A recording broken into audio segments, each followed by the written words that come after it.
नमस्कार, किसान समाचार में आपका स्वागत है। मैं हूं साइमा खान। सबसे पहले नजर डालते हैं हेडलाइंस पर। पर्यावरण और जलवायु पर हो रही G20 मंत्री स्तरीय बैठक को प्रधानमंत्री नरेंद्र मोदी ने किया संबोधित। प्रकृति के संरक्षण के प्रति याद दिलाई सबकी जिम्मेदारी। कहा कि पूरी दुनिया में 3 अरब लोगों की आजीविका समुद्री अर्थव्यवस्था पर आधारित। चावल, गेहूं और आटे की खुदरा कीमत को नियंत्रित करने के लिए केंद्र सरकार के प्रयास जारी। 2023-24 की 5वीं साप्ताहिक ई नीलामी में भारतीय खाद्य निगम ने 1.06 LMT गेहूं और 100 मीट्रिक टन चावल बेचा। केंद्र के ठीक समय पर हस्तक्षेप के खाद्य तेलों की कीमतों में गिरावट। सूरजमुखी और सोयाबीन तेल की कीमतों में 29 और 19% की कमी। आरबीडी पामोलिन के मूल्य में 25% की बड़ी गिरावट। पर्यावरण, महासागर और मत्स्य पालन के लिए यूरोपीय आयुक्त वर्जीनियस सिंकेविसियास की पृथ्वी विज्ञान मंत्री किरेन रिजिजू से मुलाकात। दोनों पक्षों ने ब्लू इकोनॉमी और मत्स्य पालन जैसे क्षेत्रों में सहयोग पर की चर्चा।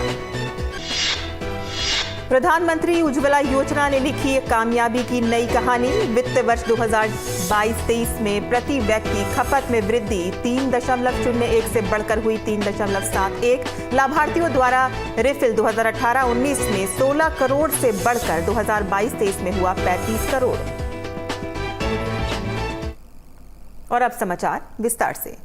G20 देशों के बीच चेन्नई में पर्यावरण एवं जलवायु स्थिरता मंत्री स्तरीय बैठक हो रही है। बैठक में G20 सदस्य देशों, आमंत्रित देशों और कई अंतर्राष्ट्रीय संगठनों के करीब 300 प्रतिनिधि ब्लू इकोनॉमी और क्लाइमेट चेंज जैसे प्रमुख विषयों पर मंथन कर रहे हैं। इस बैठक में शुक्रवार को प्रधानमंत्री नरेंद्र मोदी ने वीडियो कॉन्फ्रेंसिंग के जरिए अपना संदेश दिया। इस दौरान पीएम ने कई अहम बातें कही। सबसे पहली बात तो ये है कि उन्होंने प्रकृति के संरक्षण के प्रति हम सब की जिम्मेदारी को याद दिलाया। कहा कि इससे ग्लोबल साउथ देशों को अपने विकास कार्यों को पूरा करने में मदद मिलेगी। Protecting and caring for mother earth is our fundamental responsibility.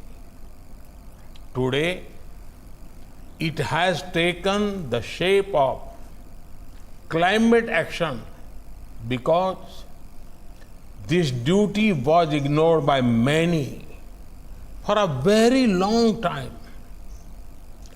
Based on India's traditional knowledge, I will emphasize that climate action must follow Antyodaya.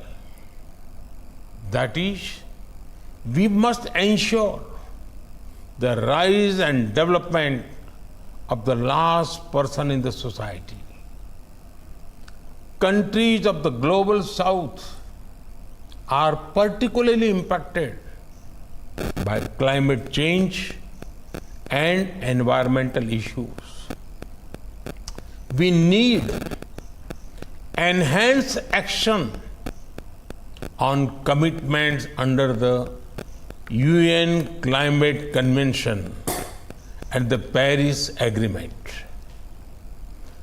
This will be crucial in helping the global south fulfill its development aspirations in a climate-friendly way.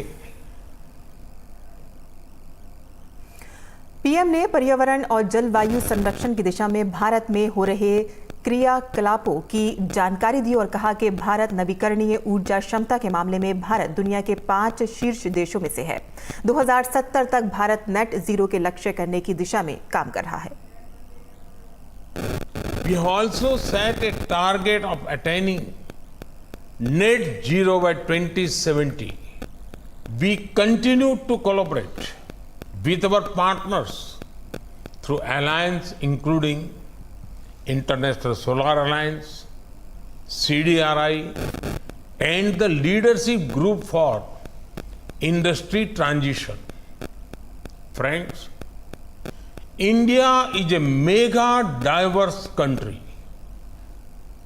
We have consistently been at the forefront in taking action on biodiversity conservation, protection, restoration, and enrichment.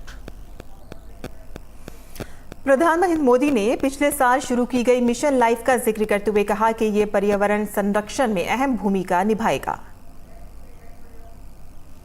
Last year, along with the UN Secretary General, I launched Mission Life, Lifestyle for Environment. Mission Life, as a global mass movement, will nudge individual and collective action to protect and preserve the environment.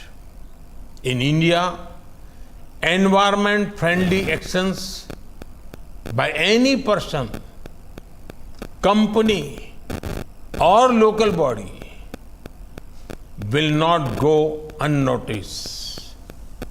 It can now earn them green credits under the recently announced Green Credit Program. This will mean that activities like tree plantation, water conservation, and sustainable agriculture can now generate revenue for individuals, local bodies, and others. प्रधानमंत्री ने कहा कि पूरी दुनिया में 3 अरब लोगों की आजीविका समुद्री अर्थव्यवस्था पर आधारित है। उन्होंने G20 देशों से आह्वान करते हुए कहा है कि समुद्री संसाधनों का जिम्मेदारी से उपयोग करना बहुत आवश्यक है। Our oceans support the livelihoods to over 3 billion people across the globe. They are a crucial economic resource, especially for the small island states, whom I prefer to call large ocean countries. They are also home to extensive biodiversity. Therefore, responsible use and management of ocean resources is of vital importance. I look forward to the adoption of G20 high-level principles for a sustainable and resilient blue and ocean-based economy. In this context, I also call on the G20 to work constructively for an effective international legally binding instrument to end plastic pollution. प्रधानमंत्री ने Amrit Sarovar catch the rain campaign का उदाहरण देते हुए कहा कि भारत में उठाए गए जल संरक्षण की पहलों में जन भागीदारी की अहम भूमिका होती है। India's initiatives are powered by people's participation. Mission Amrit Sarovar is a unique water conservation initiative. Under this mission, more than 63,000 water bodies have been developed in just about 1 year. This mission is implemented entirely through community participation and aided by technology. Our Catch the Rain campaign has also shown excellent results. To conserve water, more than 280,000 water harvesting structures have been constructed through this campaign. In addition, nearly 250,000 reuse and recharge structures have also been constructed. आगे बढ़ते हैं, जहां भारतीय खाद्य निगम ने बुधवार को गेहूं और चावल बेचने के लिए वर्ष 2023-24 की 5वीं ई नीलामी का आयोजन किया। ई नीलामी में 1.06 LMT गेहूं और 100 मीट्रिक टन चावल बेचा गया। चावल, गेहूं और आटे की खुदरा कीमत को नियंत्रित करने के लिए साप्ताहिक ई नीलामी का आयोजन किया जा रहा है। देश भर में 361 डिपो से 1.16 LMT गेहूं और 178 डिपो से 1.46 LMT चावल उपलब्ध कराया गया। FAQ गेहूं के लिए आरक्षित मूल्य 2,150 रुपये प्रति क्विंटल के मुकाबले औसत विक्रय मूल्य 2,182.68 रुपये प्रति क्विंटल था, जबकि URS गेहूं के आरक्षित मूल्य 2,125 रुपये प्रति क्विंटल के मुकाबले औसत बिक्री मूल्य 2,173.85 रुपये प्रति क्विंटल था। चावल के लिए औसत विक्रय मूल्य 3,151.10 रुपये प्रति क्विंटल था, जबकि पूरे भारत के लिए आरक्षित मूल्य 3,151.10 रुपये प्रति क्विंटल था।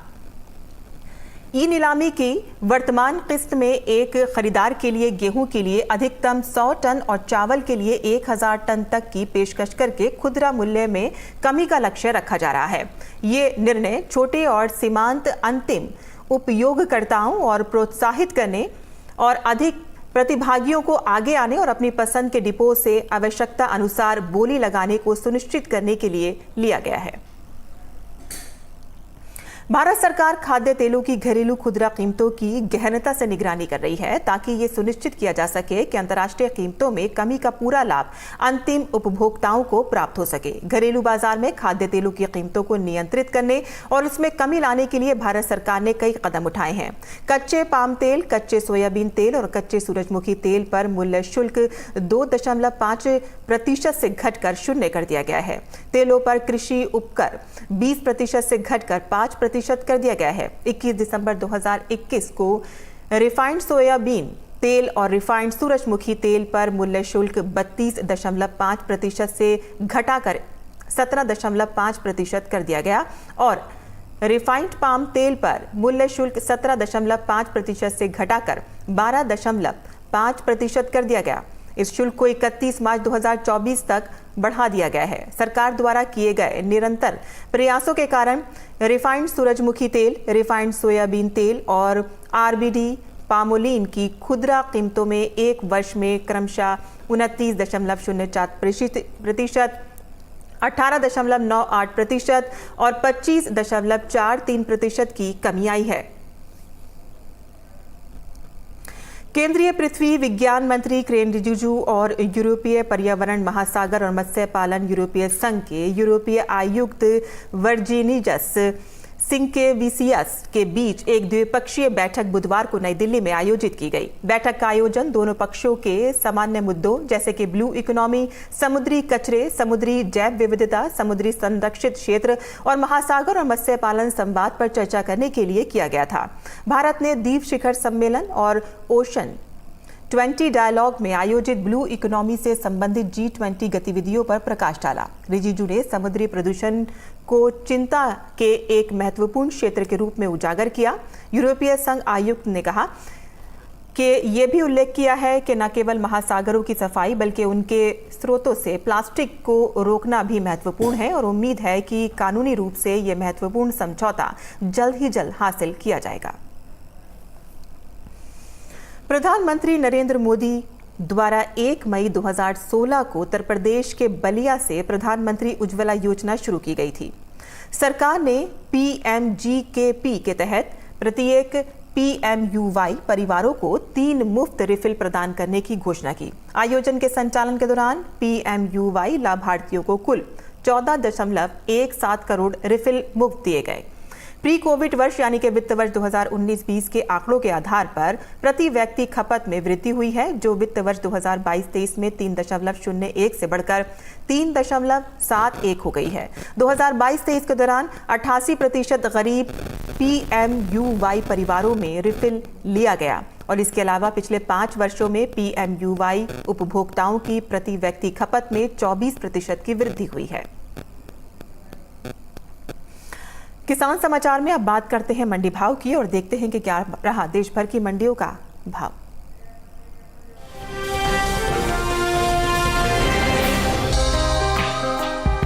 इन दिनों कृषि उपज मंडियों में मूंग की आवक सामान्य है। भाव की बात करें तो गुरुवार को मथुरा मंडी में मूंग के सौदे मजबूती के साथ हुए। वहीं राजकोट, खातेगांव और चौबेपुर मंडी में मूंग के भाव में नरमी रही, जबकि बंगलुरु मंडी में इस दौरान मूंग के भाव में कोई बदलाव देखने को नहीं मिला। एग मार्केट के मुताबिक गुजरात की राजकोट मंडी में 26 जुलाई को मूंग का भाव रहा 7,850 रुपए।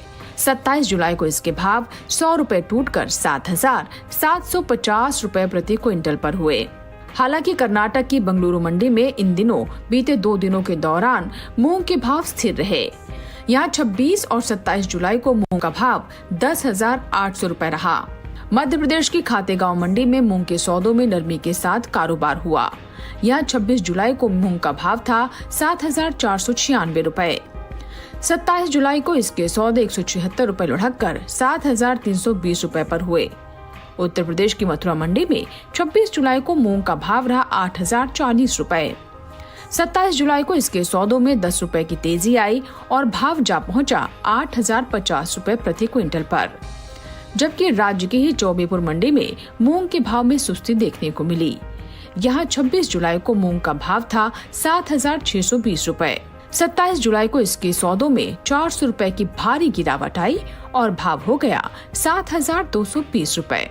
घरेलू स्तर पर इस साल कुल मूंग की रिकॉर्ड पैदावार होने का अनुमान जताया गया है। कृषि मंत्रालय के तीसरे अग्रिम अनुमान के मुताबिक देश में साल 2022-23 के दौरान मूंग की पैदावार 37,40,000 टन होने की उम्मीद है, जो कि बीते साल के समान अवधि के दौरान 31,66,000 टन रही थी। बता दें कि चालू खरीफ सीजन में मूंग की बुआई देश भर के ज्यादातर राज्यों में हो रही है। कृषि मंत्रालय के मुताबिक खरीफ मूंग की खेती बीते साल से पीछे चल रही है। साल 2023 के लिए 25 जुलाई को जारी ताज़ा आंकड़ों के अनुसार मूंग की खेती 26,12,000 हेक्टेयर में हो चुकी है, जबकि बीते साल की समान अवधि के दौरान मूंग की बुआई 26,67,000 हेक्टेयर में हुई थी।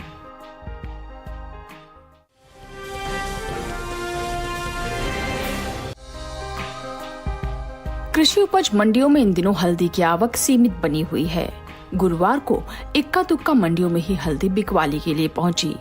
हाजिर भाव की बात करें तो एग मार्क नेट के अनुसार कर्नाटक की बंगलुरु मंडी में 24 जुलाई को हल्दी का भाव रहा 9,400 रुपए। 27 जुलाई को इसके सौदों में कोई फेरबदल देखने को नहीं मिला और भाव 9,400 रुपए पर बना रहा। हल्दी के निर्यात पर नजर डालें तो भारत दुनिया में हल्दी के सबसे बड़े उत्पादक और निर्यातक देशों में शामिल है।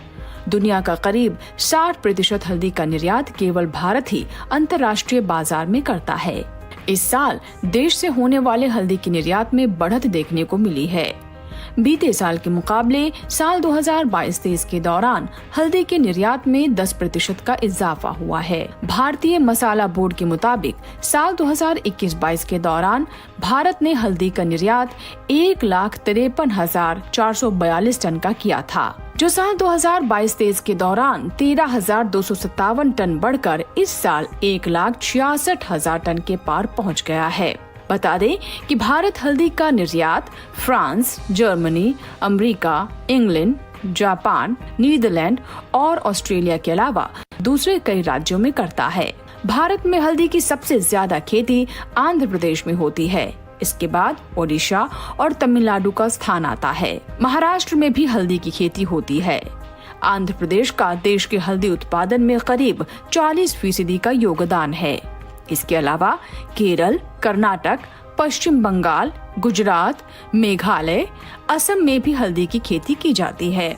वहीं हल्दी की पैदावार पर नजर डालें तो इस साल हल्दी की उपज में बढ़त हो सकती है। साल 2021-22 के दौरान देश में हल्दी की उपज में 10% की बढ़ोतरी देखने को मिल सकती है। कृषि मंत्रालय की ओर से बागवानी फसलों के लिए दूसरे अग्रिम अनुमान के मुताबिक इस साल देश भर में हल्दी की पैदावार 13,31,000 टन होने का अनुमान है, जबकि बीते साल की समान अवधि के दौरान उपज 11,24,000 टन ही रही थी।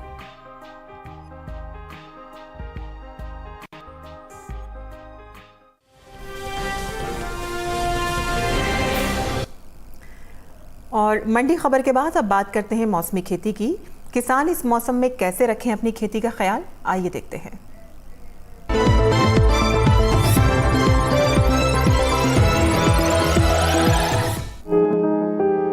उत्तर प्रदेश में जिन किसानों के पास सिंचाई के साधन हैं, वो धान की रोपाई 31 जुलाई तक जरूर कर लें। इसके बाद रोपाई ठीक नहीं होगी, क्योंकि देर से बोई फसल में जब तक फूल आएगा तब तक तापमान काफी गिर चुका होगा।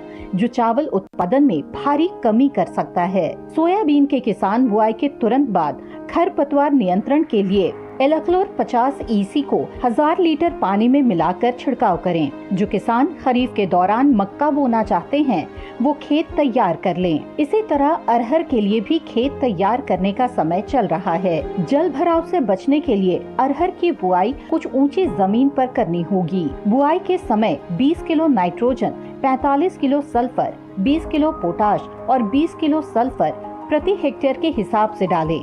जिन किसानों ने 15-20 दिन पहले प्याज की नर्सरी लगाई थी वो अब इससे खरपतवार निकाल लें। सीधी धूप से नर्सरी को बचाने के लिए 6-7 फीट की ऊंचाई पर छायादार जाल लगा दें। उत्तर प्रदेश में ये समय नए बागों की रोपाई के लिए सबसे उपयुक्त है। राज्य के किसान आम, लीची, आंवला, केला और पपीता की बाग रोप सकते हैं। मध्य प्रदेश में कपास, मिर्च, सोयाबीन, अरहर और मक्का के किसान खेतों से जल निकासी की व्यवस्था कर लें। इसके लिए खेत के सिरों पर नालियां बना लें। याद रहे, ज्यादा पानी से इन फसलों की जड़ें गल सकती है। राज्य के किसान सोयाबीन को सफेद मक्खी से बचाने के लिए पीला चिपचिपा ट्रैप लगाएं। साथ ही 1 महीने पहले बोई गई मक्का की फसल में 20 किलो यूरिया प्रति एकड़ की दर से डालें। यूरिया को जड़ों के नजदीक डालना है। मध्य प्रदेश के सतपुड़ा पठारी इलाकों में जो किसान किसी वजह से मुख्य फसल की बुआई नहीं कर पाए हैं वो कम समय में पकने वाली उड़द, मूंग, लोबिया की बुआई कर सकते हैं।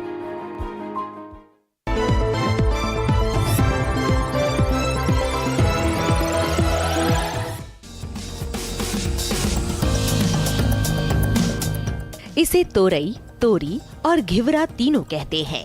इसकी खेती लगभग पूरे भारत में की जाती है। दूसरी बेल वाली सब्जियों की तरह ही इसे भी साल में 2 बार बोया जाता है, पहले फरवरी-मार्च में और फिर जून-जुलाई में। यानी अभी तोरी बोने का एकदम सही समय चल रहा है। तोरी की बुआई करते समय कुछ सावधानियां बरतें। उन्नत किस्म का बीज चुनना बेहतर रहेगा। भारतीय कृषि अनुसंधान संस्थान ने 2 किस्में विकसित की है, पूसा स्नेह और पूसा नूतन। पूसा स्नेह उत्तरी मैदानी क्षेत्रों के लिए उपयुक्त है। इसका फल चिकना, सीधा और दरमियानी लंबाई का होता है। रंग गहरा हरा, गुदा मुलायम लेकिन छिलका सख्त होता है। तुड़ाई के बाद बेचने के लिए इसे काफी दूर तक भेजा जा सकता है। साथ ही इसमें अधिक तापमान सहने की भी क्षमता होती है। बुआई के 45 से 50 दिनों के भीतर फसल तैयार हो जाती है। इस दौरान किसान पहली तुड़ाई कर सकते हैं। 1 हेक्टेयर में 120 क्विंटल तक पैदावार हो सकती है। पूसा नूतन का फल धारीदार होता है। ये दिल्ली और राष्ट्रीय राजधानी क्षेत्र के लिए उत्तम है। फल लंबा, सीधा और आकर्षक होता है। फलों का रंग हरा और औसत वजन 105 ग्राम होता है। इसका भी गुदा मुलायम होता है। ये बसंत, ग्रीष्म और खरीफ दोनों फसलों के लिए उपयुक्त है।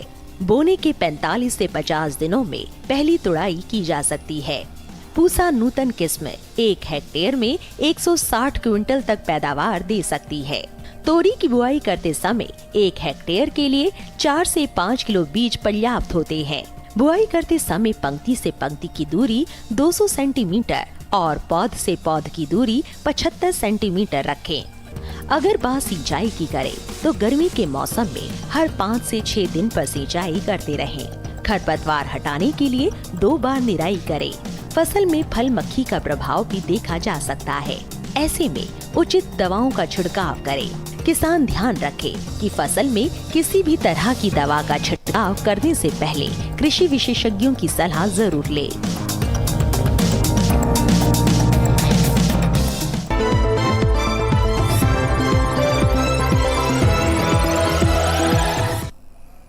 और किसान समाचार में खेती किसानी से जुड़ी खबरों के बाद आइए अब नजर डालते हैं कुछ और खबरों पर। खास खबर में प्रधानमंत्री नरेंद्र मोदी ने गांधीनगर के महात्मा मंदिर में सेमिकॉन इंडिया 2023 का उद्घाटन किया। सम्मेलन का विषय है भारत के सेमीकंडक्टर इकोसिस्टम को उत्प्रेरित करना।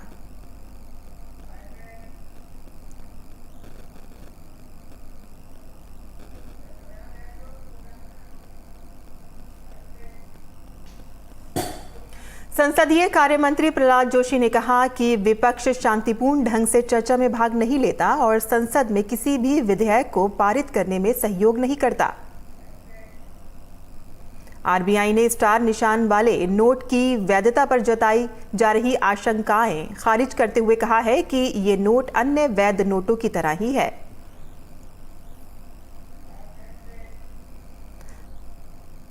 विश्व हेपेटाइटिस दिवस पर संसद परिसर में जागरूकता कार्यक्रम का आयोजन किया गया। इस मौके पर केंद्रीय स्वास्थ्य मंत्री डॉक्टर मनसुख मांडविया, लोकसभा अध्यक्ष ओम बिरला सहित कई विशेषज्ञ मौजूद रहे।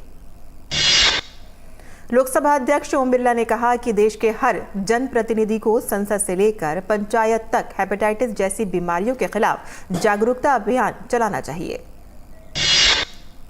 नीति आयोग की ओर से नई दिल्ली में वैश्विक अर्थव्यवस्था के लिए हरित और टिकाऊ विकास एजेंडे पर 2 दिन का G20 सम्मेलन शुरू। इस सम्मेलन का उद्देश्य विकास की संभावनाओं और चुनौतियों का पता लगाना है।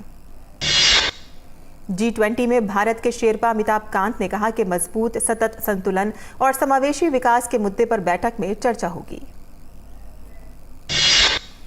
कश्मीर घाटी में जारी अमरनाथ यात्रा में इस वर्ष तीर्थ यात्रियों की संख्या पिछले वर्ष के आंकड़े को पार कर गई है और अब तक दर्शन करने वालों की कुल संख्या 3,69,288 हो गई है। तो किसान समाचार में आज के लिए बस इतना ही। अनुमति दें। नमस्कार।